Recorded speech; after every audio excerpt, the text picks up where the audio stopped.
ഈശോ മിശിഹായ്ക്ക് സ്തുതിയായിരിക്കട്ടെ. Lumen Cristo 101 ദിവസം കണ്ട് ബൈബിൾ പുതിയ നിയമം വായിച്ചു തീർക്കുന്ന വചന പദ്ധതിയിലേക്ക് ഏവർക്കും സ്വാഗതം. ഇന്ന് ദിവസം 37. വിശുദ്ധ ലൂക്ക എഴുതിയ വിശുദ്ധ സുവിശേഷം 19ഉം 20ഉം അധ്യായങ്ങളാണ് നാം ഇന്ന് വായിക്കുന്നത്.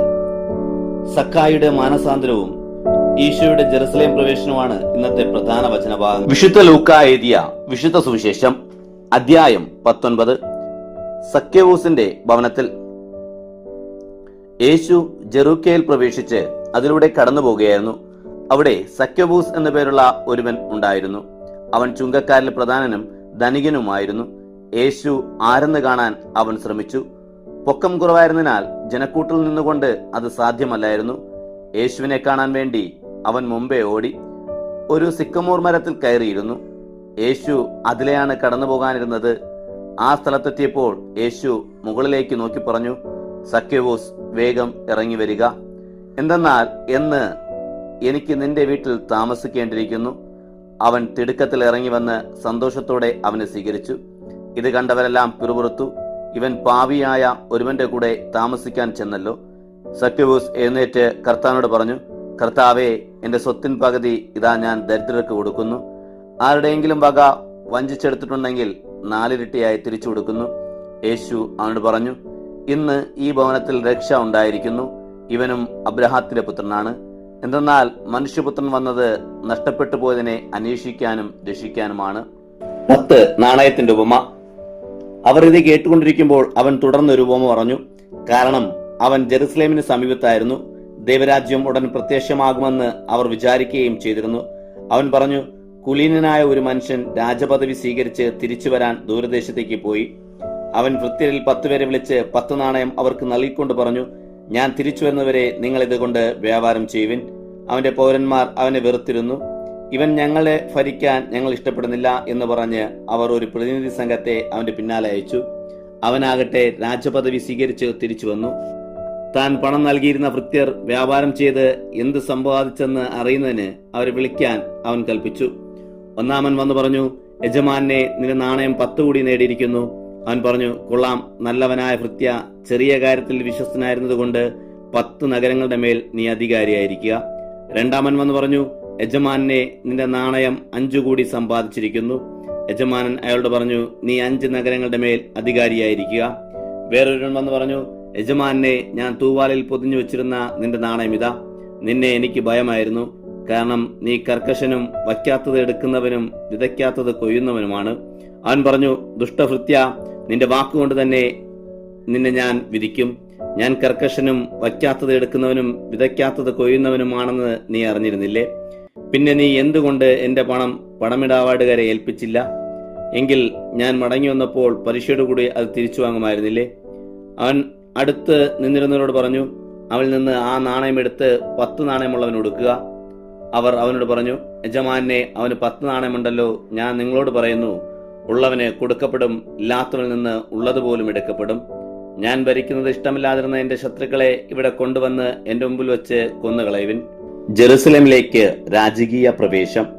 അവൻ ഇത് പറഞ്ഞ ശേഷം ജെറുസലേമിലേക്ക് കയറി മുമ്പേ പോയിക്കൊണ്ടിരുന്നു. ഒലിവുമലക്കരികുള്ള ബെത്ഫഗയ്ക്കും ബഥാനിയയ്ക്കും അടുത്തെത്തിയപ്പോൾ അവൻ 2 ശിഷ്യന്മാരെ ഇപ്രകാരം നിർദ്ദേശിച്ചയച്ചു, എതിരെയുള്ള ഗ്രാമത്തിലേക്ക് പോകുവിൻ. അതിൽ പ്രവേശിക്കുമ്പോൾ ഒരിക്കലും മനുഷ്യരാരും ഇരുന്നിട്ടില്ലാത്ത ഒരു കഴുതക്കുട്ടിയെ കെട്ടിയിരിക്കുന്നത് കാണും. അതിനെ അയച്ചുകൊണ്ടുവരിക. നിങ്ങൾ അതിനെ അയക്കുന്നതെന്ന് ആരെങ്കിലും ചോദിച്ചാൽ ഇങ്ങനെ പറയണം, കർത്താവിന് അതിനെക്കൊണ്ട് ആവശ്യമുണ്ട്. അയക്കപ്പെട്ടവർ പോയി അവൻ അവരോട് പറഞ്ഞതുപോലെ കണ്ടു. അവൻ കഴുതക്കുട്ടിയെ അഴിക്കുമ്പോൾ അതിന്റെ ഉടമസ്ഥൻ അവനോട്, നിങ്ങൾ എന്തിനാണ് കഴുതക്കുട്ടിയെ അഴിക്കുന്നതെന്ന് ചോദിച്ചു. കർത്താവിന് അതിനെക്കൊണ്ട് ആവശ്യമുണ്ട് എന്ന് അവർ പറഞ്ഞു. അവർ അതിനെ യേശുവിന്റെ അടുക്കൽ കൊണ്ടുവന്ന് തങ്ങളുടെ വസ്ത്രങ്ങൾ കഴുതക്കുട്ടിയുടെ പുറത്ത് വിരിച്ച് അവർ യേശുവിനെ കയറ്റിയിരുത്തി. അവൻ കടന്നു പോകുമ്പോൾ അവർ വഴിയിൽ തങ്ങളുടെ വസ്ത്രങ്ങൾ വിരിച്ചു.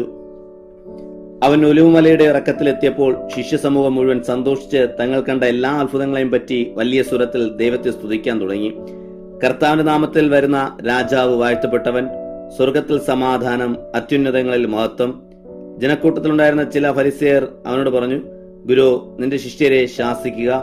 അവൻ പ്രതിവചിച്ചു, ഇവർ മൗനം വചിച്ചാൽ ഈ കല്ലുകൾ ആർത്തു വിളിക്കുമെന്ന് ഞാൻ നിങ്ങളോട് പറയുന്നു. അവൻ അടുത്തു വന്ന് പട്ടണം കണ്ടപ്പോൾ അതിനെക്കുറിച്ച് വിലപിച്ചുകൊണ്ട് പറഞ്ഞു, സമാധാനത്തിന് ആവശ്യമായത് ഈ ദിവസമെങ്കിലും നീ അറിഞ്ഞിരുന്നെങ്കിൽ.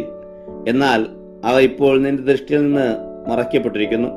ശത്രുക്കൾ നിനക്ക് ചുറ്റും തടകെട്ടി നിന്നെ വളയുകയും എല്ലാ ഭാഗത്തും നിന്നെ ഞെരുക്കുകയും ചെയ്യുന്ന ദിവസങ്ങൾ വരും. നിന്നെയും നിന്നിലുള്ള നിന്റെ മക്കളെയും നശിപ്പിക്കുകയും നിന്നിൽ കല്ലിന്മേൽ കല്ല് ശോഷിക്കപ്പെടുകയും ചെയ്യും. എന്തെന്നാൽ നിന്റെ സന്ദർശനത്തിന്റെ സമയം നീ അറിഞ്ഞില്ല. ദേവാലയ ശുദ്ധീകരണം. അവൻ ദേവാലയത്തിൽ പ്രവേശിച്ച് അവിടെ കച്ചവടം നടത്തിക്കൊണ്ടിരുന്നവരെ പുറത്താക്കാൻ തുടങ്ങി. അവൻ അവരോട് പറഞ്ഞു, എന്റെ ആലയം പ്രാർത്ഥനാലയമായിരിക്കും എന്ന് എഴുതപ്പെട്ടിരിക്കുന്നു, നിങ്ങളോ അത് കൊള്ളക്കാരുടെ ഗുഹയാക്കിയിരിക്കുന്നു. അവൻ ദിവസവും ദേവാലയത്തിൽ പഠിപ്പിച്ചിരുന്നു. പുരോഹിത പ്രമുഖന്മാരും നിയമജ്ഞരും ജനപ്രമാണികളും അവനെ നശിപ്പിക്കാൻ നോക്കിയിരുന്നു. എന്നാൽ തങ്ങൾ ചെയ്യേണ്ടതെന്തെന്ന് അവർക്ക് കണ്ടെത്താനായില്ല. കാരണം ജനങ്ങളെല്ലാം അവനെ ശ്രവിച്ചുകൊണ്ട് അവനോട് ചേർന്ന് നിന്നിരുന്നു. എഴുതിയ വിശുദ്ധ സുവിശേഷം അധ്യായം 20. യേശുവിന്റെ അധികാരം. ഒരു ദിവസം അവൻ ദേവാലയത്തിൽ ജനങ്ങളെ പഠിപ്പിക്കുകയും സുവിശേഷം അറിയിക്കുകയും ചെയ്തുകൊണ്ടിരിക്കുമ്പോൾ പുരോഹിത പ്രമുഖന്മാരും നിയമജ്ഞരും ജനപ്രമാണിമാരോടും കൂടെ അവന്റെ അടുത്ത് വന്നു. അവർ അവനോട് പറഞ്ഞു, എന്തധികാരത്തിലാണ് നീ ഇതൊക്കെ ചെയ്യുന്നത്? അല്ലെങ്കിൽ നിനക്ക് ഈ അധികാരം നൽകിയത് ആരാണ് എന്ന് ഞങ്ങളോട് പറയുക. അവൻ അവരോട് മറുപടി പറഞ്ഞു, ഞാനും നിങ്ങളോടൊന്ന് ചോദിക്കട്ടെ, എന്നോട് പറയുക, യോഹന്നാന്റെ സ്നാനം സ്വർഗത്തിൽ നിന്നോ മനുഷ്യരിൽ നിന്നോ? അവർ പരസ്പരം ആലോചിച്ചു. സ്വർഗത്തിൽ നിന്നെന്ന് പറഞ്ഞാൽ പിന്നെ എന്തുകൊണ്ട് നിങ്ങൾ അവനെ വിശ്വസിച്ചില്ല എന്ന് അവൻ ചോദിക്കും. മനുഷ്യരിൽ നിന്നെന്ന് പറഞ്ഞാൽ ജനങ്ങളെല്ലാം നമ്മെ കല്ലെറിയും. എന്തെന്നാൽ യോഹന്നാൻ ഒരു പ്രവാചകനാണെന്ന് അവർക്ക് ബോധ്യപ്പെട്ടിരിക്കുന്നു. അതിനാൽ അവർ മറുപടി പറഞ്ഞു, എവിടെ നിന്ന് എന്ന് ഞങ്ങൾക്ക് അറിഞ്ഞുവിടുക. അപ്പോൾ യേശു പറഞ്ഞു, എന്റെ അധികാരത്തിലാണ് ഇത് ചെയ്യുന്നതെന്ന് ഞാൻ നിങ്ങളോടും പറയുന്നില്ല. മുന്തിരിത്തോട്ടവും കൃഷിക്കാരും. അവൻ ജനത്തോട് ഈ ഉപമ പറയാൻ തുടങ്ങി. ഒരുവൻ മുന്തിരിത്തോട്ടം നട്ടുപിടിപ്പിച്ചു. അത് പാട്ടത്തിന് കൃഷിക്കാരെ ഏൽപ്പിച്ച ശേഷം ദീർഘകാലത്തേക്ക് അവിടെ നിന്ന് പോയി. സമയമായപ്പോൾ മുന്തിരിപ്പായത്തിന്റെ ഓഹരി തനിക്ക് അവർ തരേണ്ടതിന് അവൻ ഒരു ഭൃത്യനെ കൃഷിക്കാരുടെ അടുത്തേക്ക് അയച്ചു. എന്നാൽ കൃഷിക്കാരൻ അവനെ അടിച്ച് വെറും കൈയോടെ തിരിച്ചയച്ചു. അവൻ പിന്നെ മറ്റൊരു ഭൃത്യനെ അയച്ചു. അവനെയും അവർ അടിക്കുകയും അവമാനിക്കുകയും ചെയ്തു വെറും കൈയോടെ തിരിച്ചയച്ചു. അവൻ പിന്നെ മൂന്നാമത്തവനെ അയച്ചു. അവനെ ആകട്ടെ അവർ മുറിവേൽപ്പിച്ച് പുറത്തെറിഞ്ഞു. അപ്പോൾ തോട്ടത്തിന്റെ ഉടമസ്ഥൻ പറഞ്ഞു, ഞാൻ എന്ത് ചെയ്യും? എന്റെ പ്രിയപുത്രനെ ഞാൻ അയക്കും, അവനെ അവർ മാനിച്ചേക്കും. പക്ഷേ കൃഷിക്കാർ അവനെ കണ്ടപ്പോൾ പരസ്പരം ആലോചിച്ചു, ഇവനാണ് അവകാശി, അവകാശം നമുക്കാകേണ്ടതിന് ഇവനെ നമുക്ക് കൊന്നുകളയാം. അവർ അവനെ മുന്തിരിത്തോട്ടത്തിന് വെളിയിലേക്ക് എറിഞ്ഞു കൊന്നുകളഞ്ഞു. ആകയാൽ മുന്തിരിത്തോട്ടത്തിന്റെ ഉടമസ്ഥൻ അവരോട് എന്ത് ചെയ്യും? അവൻ വന്ന് കൃഷിക്കാരെ നശിപ്പിക്കുകയും മുന്തിരിത്തോട്ടം മറ്റാളുകളെ ഏൽപ്പിക്കുകയും ചെയ്യും. ഇത് കേട്ട് ഇത് സംഭവിക്കാതിരിക്കട്ടെ എന്ന് അവർ പറഞ്ഞു. യേശു അവരെ നോക്കിക്കൊണ്ട് പറഞ്ഞു, പണിക്കാർ ഉപേക്ഷിച്ച് കളഞ്ഞ കല്ല് മൂലക്കല്ലായി തീർന്നു എന്ന് എഴുതപ്പെട്ടിരിക്കുന്നത് എന്താണ്? ആ കല്ലിന്മേൽ നിബദിക്കുന്ന ആരും ചിന്ന ഭിന്നമാകും. അത് ആരുടെ മേൽ പതിക്കുന്നുവോ അവനെ അത് ധൂളിയാക്കും. തങ്ങൾക്കെതിരെയാണ് ഈ ഉപമ അവൻ പറഞ്ഞതെന്ന് നിയമജ്ഞരും പുരോഹിത പ്രമുഖന്മാരും മനസ്സിലാക്കി. അവനെ ആ മണിക്കൂറിൽ തന്നെ കയ്യേറ്റം ചെയ്യാൻ ശ്രമിച്ചു. എന്നാൽ അവർ ജനത്തെ ഭയപ്പെട്ടു. സീസറിന് നികുതി കൊടുക്കണമോ?